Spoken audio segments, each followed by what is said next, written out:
an electrical error. Jimmy Boy's father and mother had occasion to go to the city for a couple of days recently, and insomuch as Jimmy Boy is such a very moving young person, they did not deem it well to leave him at home in the care of the nurse, who had as much as she could do taking care of his brothers, and so they took him along with them.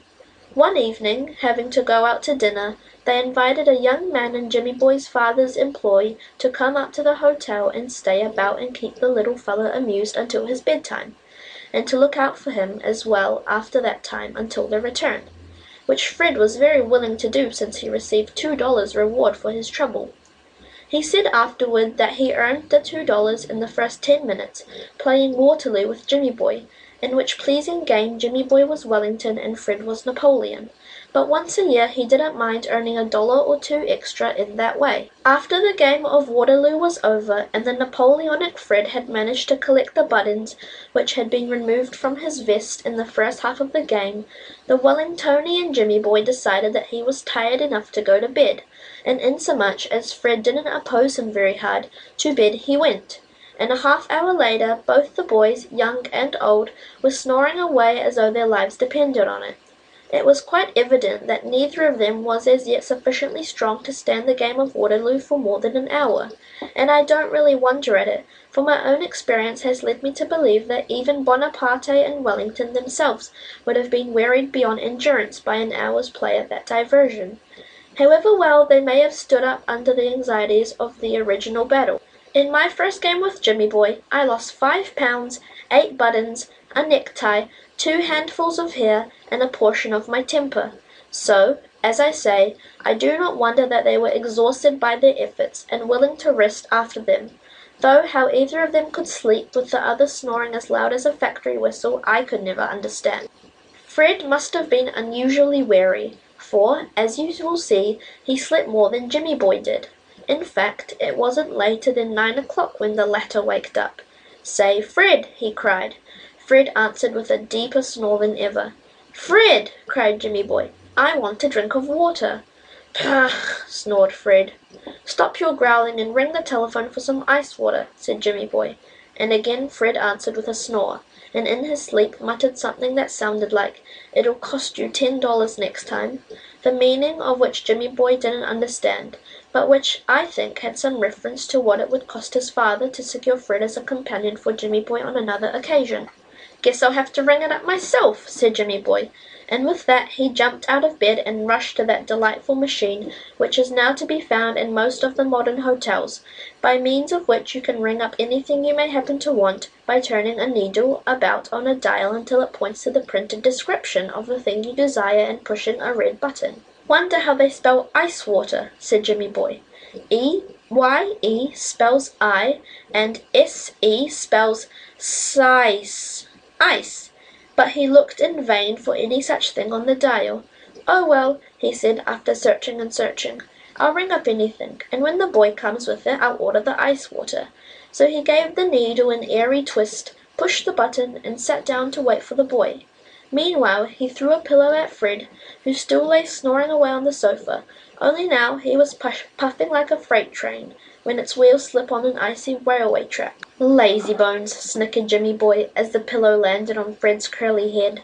But Fred answered never a word, which so exasperated Jimmy Boy that he got up with the intention of throwing himself at his sleeping companion, when he heard a queer noise over by the fireplace.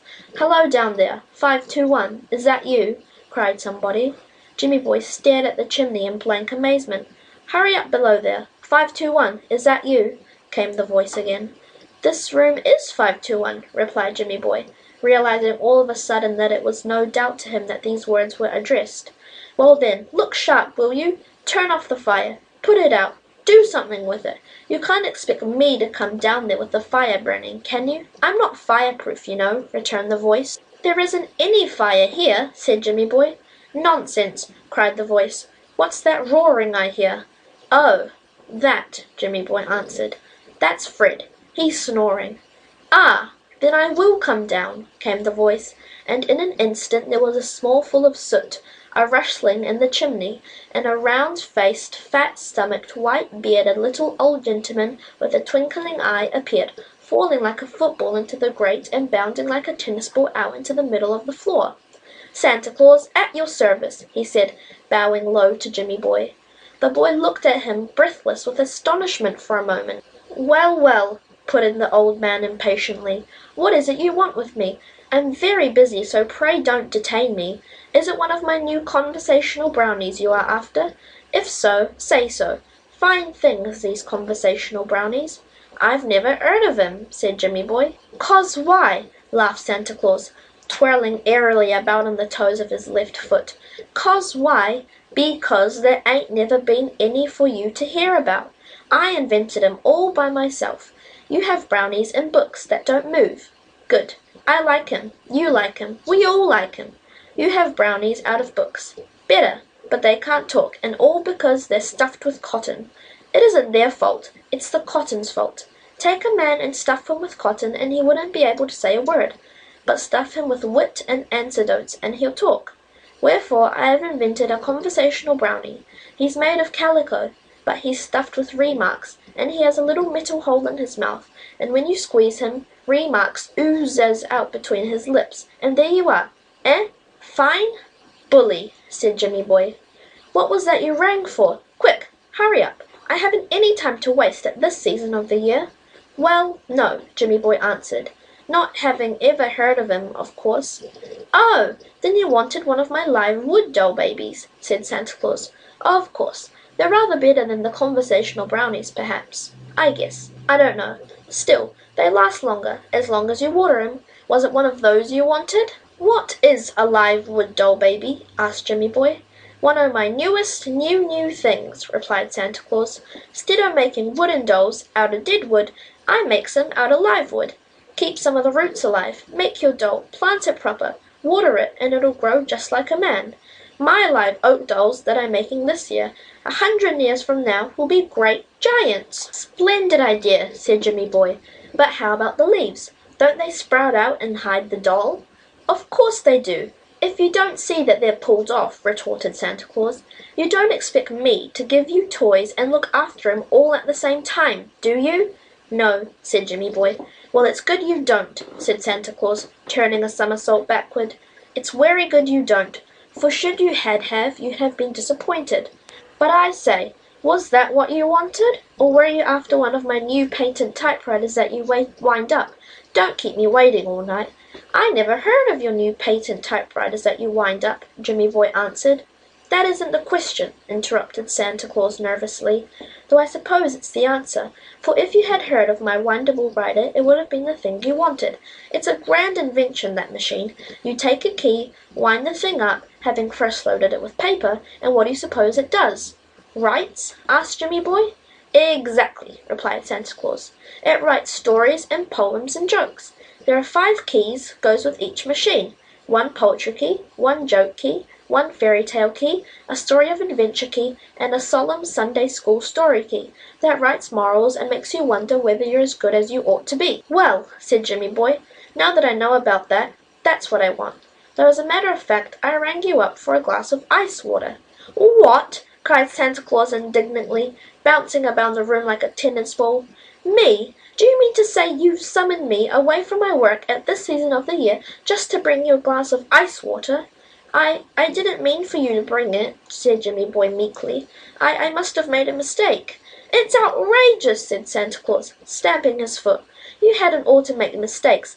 I won't bring you anything on Christmas. No, not a thing, you—" A knock at the door interrupted the little old man, and Jimmy Boy, on going to see who was there, discovered the hall boy with the pitcher of water.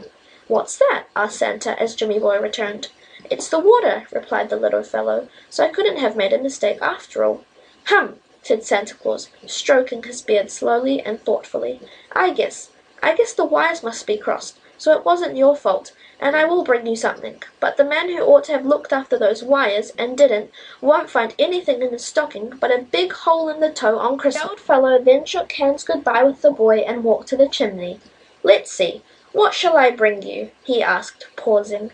"The windable rider," said Jimmy Boy. "All right," returned Santa, starting up the chimney.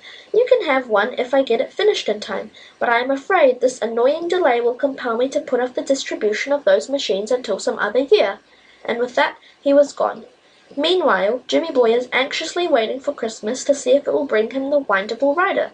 I don't myself believe that it will, for the last I heard Santa had not returned to his workshop, but whether he got stuck in the hotel chimney or not, nobody